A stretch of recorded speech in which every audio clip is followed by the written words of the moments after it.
Hi, I'm Ken Coleman, and this video is not sponsored. Now excuse me while I gush.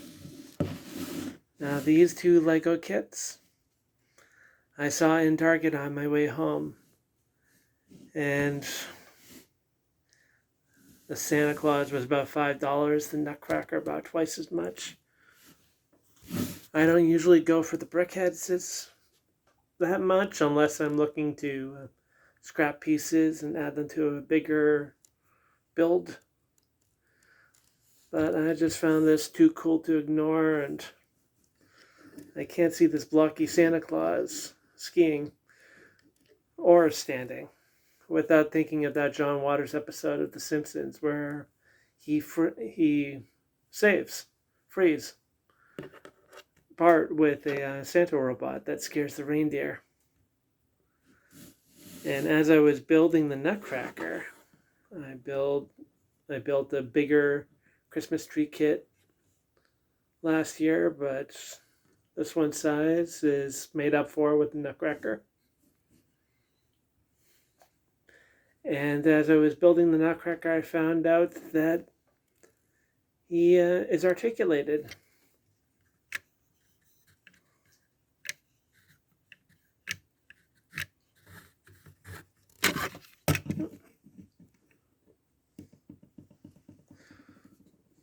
I'm not sure if it's a standard thing for the brickhead only to be held onto his stand with two little pegs. There you go, pretty cool, and I just love the design of this. It's very novel. And when I got home, I found two packages. One was from Black Friday purchase. This is the X-Men Legends, Rogue and Gambit. And now these are pretty much the 90s animated series style. And I love the sculpt on Gambit's head. Rogue is nice. She looks very much like the cartoon. The Saban cartoon. But when trying to pose Rogue and trying to get her to be able to stand on her own, she reminded me about a lot of the more difficult factors of 90s X-Men figures. Unlike a lot of X-Men Legends, this Rogue is made of a very hard plastic, a very heavy plastic, and so not only is she rigid in trying to posture, but she's hard to balance up. That is the only downside, but no classic 90s team is complete without this Rogue, and she's at least more articulated than the Jean Grey that I had gotten back then. Nothing wrong with the Jean Grey.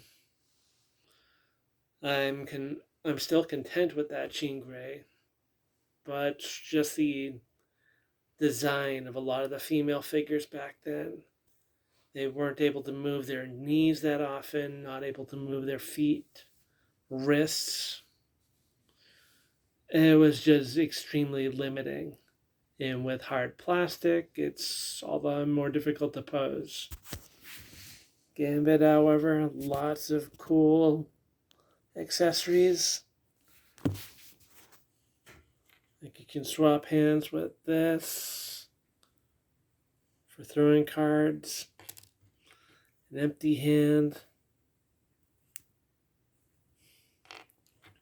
and with Rogue you can have her taking off one glove to use her absorption powers. Now this last piece of my haul for tonight is something also from the 90s, and it has been such a long time coming. I've been subscribing to Marvel Unlimited for so long, checking to see if this comic would be in their library. It's the first X book that I ever got. And the story, it's about Irene and Raven's relationship. It's a theoretical of what if Nightcrawler hadn't been abandoned, if Raven had raised him in her attic, and how tragic that can become. Back in the 90s, Mystique was one of my favorite characters, one of my favorite designs. And when I was reading this, it was before I knew that she was in that relationship with Destiny. And just even before opening this comic, it is blowing my mind just to see this cover, holding it in my hands.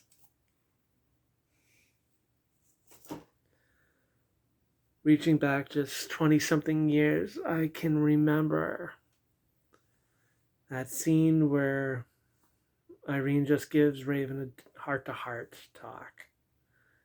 And she's like, I can see this going badly. It's her applying her powers. And at that point, I had no idea how intimate and how special it was to have their relationship in comics. It makes this issue, this underappreciated comic issue, all the more special to me. So if you're fans of Mystique, of X-Books, of Mystique and Destiny's relationship, of X-Men, of Lego, please give it a thumbs up to this video. Leave any comments below if you'd like to see more such content. I often get into the Lightning series, Power Rangers, sometimes Plasma series, Ghostbusters. All right, and subscribe for more of this content. Thank you and have a good night.